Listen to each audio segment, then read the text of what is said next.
They had it all: the fame, the fortune, the respect. But in the world of poker, fortunes can change faster than a turn of the card. Today, we're diving into the shocking stories of 5 poker professionals who reached the pinnacle of success, only to lose it all. These aren't just tales of financial ruin, but cautionary lessons about the high stakes of the poker world. Stick around because you won't believe how quickly millions can vanish at the poker table. 1. Erick Lindgren, the golden boy who fell hard. Erick Lindgren was once one of the most respected and successful players in the poker world. With 2 World Series of Poker, WSOP bracelets, millions in tournament winnings, and a reputation for being a fearless competitor, he seemed to have it all. Lindgren was not just any poker player. He was a key figure during the poker boom of the 2000s, a time when the game was growing in popularity thanks to televised tournaments and online poker. He was even named the 2008 World Poker Tour Player of the Year. Lindgren's success allowed him to live a life of luxury. He bought extravagant homes, drove the best cars, and traveled the world playing in high-stakes games. To the outside world, he was living the dream. But behind the scenes, Lindgren was struggling with a debilitating gambling addiction that went far beyond poker. He bet on sports, made reckless wagers, and continually pushed the limits of his financial stability. As his gambling spiraled out of control, Lindgren's debts began to mount. He borrowed money from friends, fellow poker players, and even business partners, often under the guise of covering short-term expenses. But the reality was that he was using these loans to feed his addiction. By 2012, Lindgren's financial situation had become untenable. He owed millions of dollars, and his reputation in the poker community was shattered as his inability to repay debts became widely known. Lindgren's downfall culminated in filing for bankruptcy in 2012, where he listed debts totaling over $10 million. This was a stunning fall from grace for someone who had once been at the top of the poker world. Despite multiple attempts at rehabilitation and efforts to regain control of his life, Lindgren's struggles with gambling continue to this day. His story serves as a powerful reminder that even the most successful players can be brought down by the dark side of gambling. However, Lindgren's financial troubles didn't end there. In 2015, he filed for Chapter 11 bankruptcy protection again in Nevada, listing liabilities of over $8 million. Among his largest creditors was PokerStars, to whom he owed $2.5 million, stemming from a loan made during his time as a full-tilt poker pro. The second bankruptcy filing highlighted just how deep Lindgren's financial issues ran, exacerbated by poor financial management and continued gambling problems.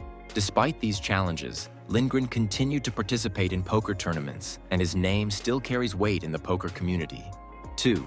Stu Ungar, the legend who couldn't escape his demons. Stu Ungar is often regarded as one of the greatest poker players of all time. His natural talent for the game was unmatched, and his ability to read opponents and make lightning-fast decisions earned him the nickname The Kid. Ungar won the WSOP main event 3 times, a record that still stands. His first victory came in 1980 when he was just 26 years old, and he quickly followed it up with another win in 1981. Ungar's aggressive style and fearless approach to the game made him a legend. At his peak, Ungar was earning millions of dollars and living a life of excess. He was known for his extravagant spending, often carrying large amounts of cash and placing massive bets on everything from poker to sports. However, Ungar's brilliance at the table was overshadowed by his personal demons. He struggled with drug addiction, particularly cocaine, which would eventually lead to his downfall.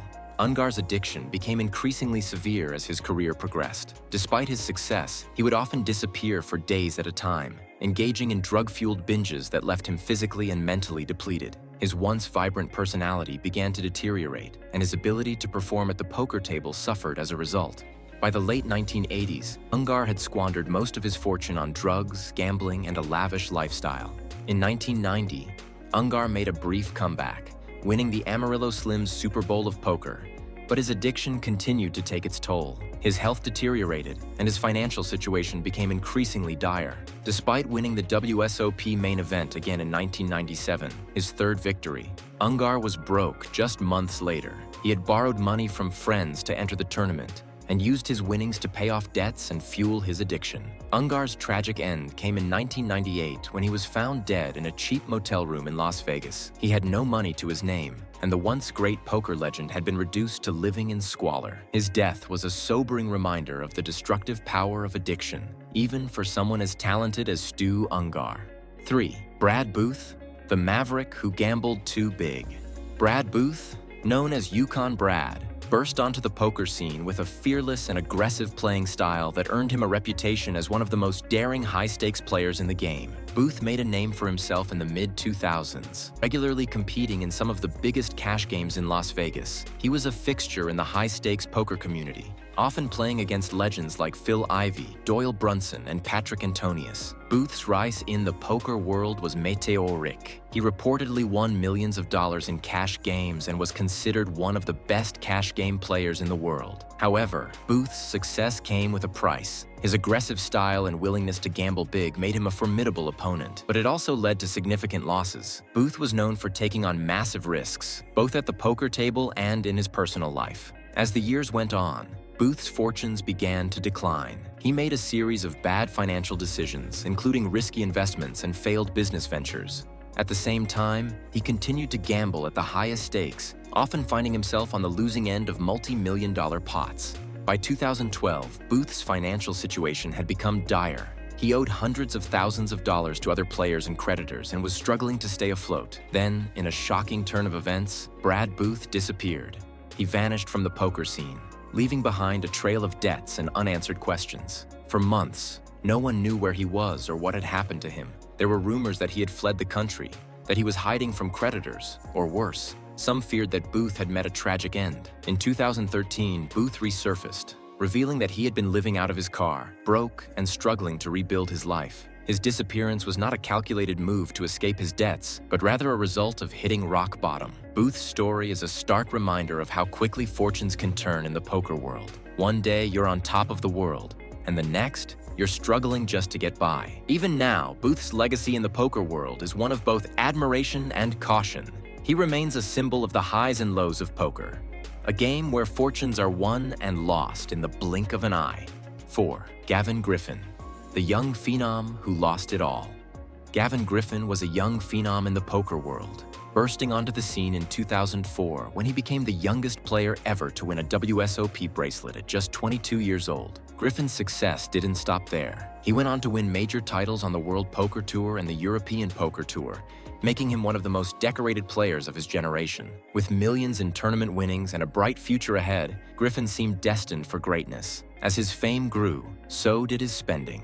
Griffin lived a lavish lifestyle, enjoying the spoils of his success. He bought expensive cars, homes, and indulged in the finer things in life. But Griffin also made some poor financial decisions. He invested in ventures that didn't pan out, and his spending habits quickly outpaced his earnings. Despite his success at the poker table, Griffin found himself struggling to manage his finances. The pressures of maintaining a high-roller lifestyle took their toll on Griffin. He continued to play poker but found it increasingly difficult to keep up with the demands of the game. His performances began to suffer, and his once promising career started to falter. By the late 2000s, Griffin was no longer the dominant force he once was, and his financial situation had become precarious. Griffin's downfall wasn't as dramatic as some of the others on this list, but it was a slow and steady decline. Despite his immense talent, Griffin found himself struggling to make ends meet. He continued to play poker but at lower stakes, far from the high-stakes games he once dominated. Griffin's story is a cautionary tale about the dangers of mismanaging wealth, even for the most promising talents in poker. His rise and fall serve as a reminder that even in poker, talent alone isn't enough to guarantee long-term success. 5. Mike Matusow, the Mouth, who almost lost it all. Mike the Mouth. Matusow is one of the most colorful characters in poker. Known for his brash personality and infamous table talk, Matusow has always been a polarizing figure in the poker world. But behind the bluster and bravado was a player with immense talent. Matusow won 4 WSOP bracelets and made millions playing poker. However, his fast lifestyle, combined with struggles with drugs and gambling, nearly destroyed him. Matusow's troubles began in the early 2000s when his drug addiction spiraled out of control. He spent time in prison for drug-related charges and faced significant financial difficulties. Despite his success at the table, Matusow found himself on the brink of financial ruin multiple times. His reckless spending, combined with his addiction, led to massive debts and a tarnished reputation in the poker world. Matusow's battle with drugs started as a way to cope with the high-pressure environment of professional poker. However, his addiction quickly escalated, leading to a series of legal troubles and financial setbacks. In 2004, Matusow was sentenced to 6 months in prison for drug possession, a period that marked one of the lowest points in his life. During this time, he reflected on the choices that had led him to this point and resolved to make a change. Despite hitting rock bottom, Matusow managed to claw his way back, both personally and professionally. After serving his time, he returned to the poker scene with renewed determination. He won his third WSOP bracelet in 2005 and followed it up with a fourth in 2008. While he's not the player he once was, Matusow continues to compete in poker, and his story serves as a testament to the highs and lows of the game. Even with his comeback, Matusow's near downfall is a reminder that in poker, the line between success and failure is razor thin. While each of these poker professionals had their unique rise and fall, there's a common thread that ties their stories together: risk. Poker isn't just a game of skill, it's a game of managing risk. When you're playing for millions, the stakes are high, but so are the consequences of a bad decision or an unchecked vice. Whether it's addiction, poor financial management, or simply being unable to walk away, these players show us that even the best can lose it all when they let the risks overtake the rewards. Poker is a game that can make or break you, sometimes in the same hand. It's a world where fortunes are won and lost in the blink of an eye, and the line between a life of luxury and a life of struggle is thinner than a deck of cards. These stories aren't just about poker, they're about human nature, about what happens when the game takes control of the player instead of the other way around. For every big win, there's the potential for an even bigger loss. But these aren't the only tales of fortune lost. What happens when the pressure becomes too much and the stakes get even higher? Check out our other videos for more deep dives into the lives of poker professionals, where we uncover the hidden stories behind the glamorous world of poker. The most shocking stories are yet to come.